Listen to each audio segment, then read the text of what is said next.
Happy on the outside, but sad on the inside. That's how the Vivian Girls see their music, and in particular their third album, Share the Joy.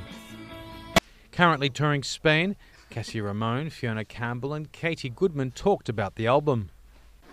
I think I pretty much agree with the critics. I think that with this album, let me put it this way. I think that with our first two albums, every song kind of had a combination of poppiness and noisiness. And I think that with this album, we kind of distilled both elements in different directions. So it goes more to the extreme in either direction.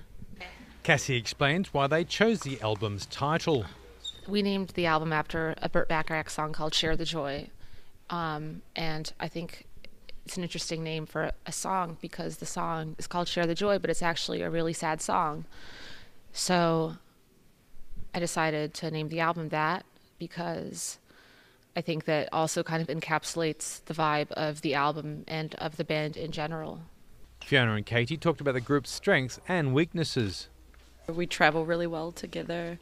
We're really communicative in different ways, and we take care of very different things, each person in the band.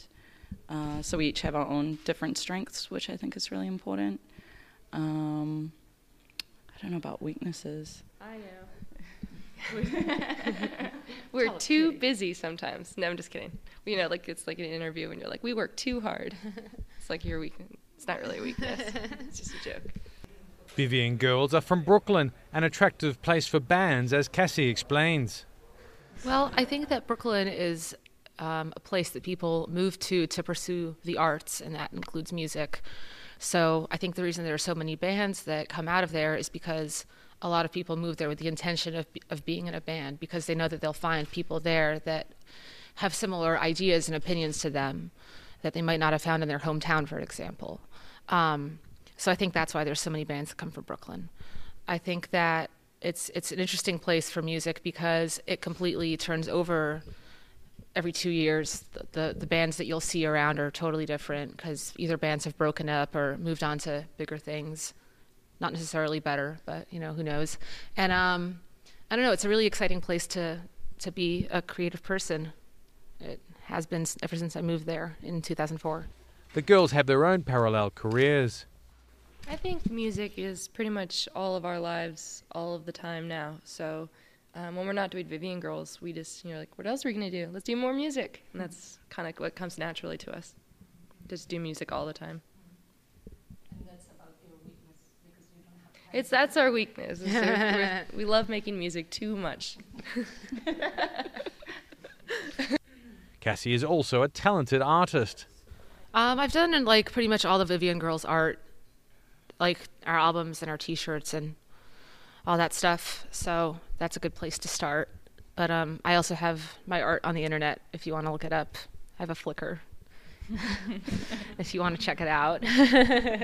As musicians, if time travel existed, which era would you like to go back to? I would choose to live in Manhattan in the early 80s. Because I think that there's definitely a lot of parallels to be drawn between Manhattan back then and Brooklyn right now, except that I think it was probably a lot cooler to be living there back then because stuff was actually cheap and the city just seemed like a wild city. Like I've read a lot about New York City in the 60s, 70s, and 80s, and it seems like a totally different place, and I really would have liked to experience it. Probably the late 70s, early 80s in Dunedin, New Zealand. I'm from New Zealand originally, and the whole Flying Nun label era is from then, and that era influenced me a lot growing up, and I love all that music. So that would have been really cool to see firsthand, and it's all evolved around the university that's down there, and yeah, that would have been cool. It's a punk music from New Zealand. With a lot of different sort of pop and rock elements in it, but from late 70s, early 80s time. I choose DC in the early 80s because I think their hardcore scene around then was pretty epic, and all those bands only didn't really even play that many shows, so I feel like you would have had to live there than to see any of, those bands play, like SOA or Teen Idols, or obviously Minor Threat. Like, yeah, a lot of those bands only played like 20 shows, so I would have liked to be there for those. What's important to make music? Heart and soul, you gotta care. You gotta care. That's pretty much all you need, as far as I'm concerned. And you gotta have the different right elements around you that are gonna help you keep caring and care for a long time and care right now. Is there room for a boy in the Vivian Girls? We've thought about it before. Actually, we were considering after Frankie, at the time that things were falling apart with Frankie, we practiced with one of our friends who's a boy, but it wasn't meant to be. And then around a little over a year ago, we were considering getting a second guitar player that was also a guy, but that also wasn't meant to be.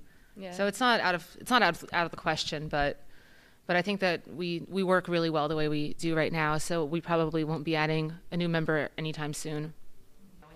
And finally, Cassie explains the significance of being an all-girl band. Well, it wasn't really important for us when we began, but I feel like it's become more important to us as we've continued to be a band. And I do think now at this point that it's very cool that we're all women and we're very self-sufficient, and we've never really depended that much on any particular man. So I think it shows that we're strong people, and I really am proud of us for that reason. With Share the Joy expected to hit store shelves within the next several weeks, the girls have teased fans with the release of the music video I Heard You Say, the second track off their new album.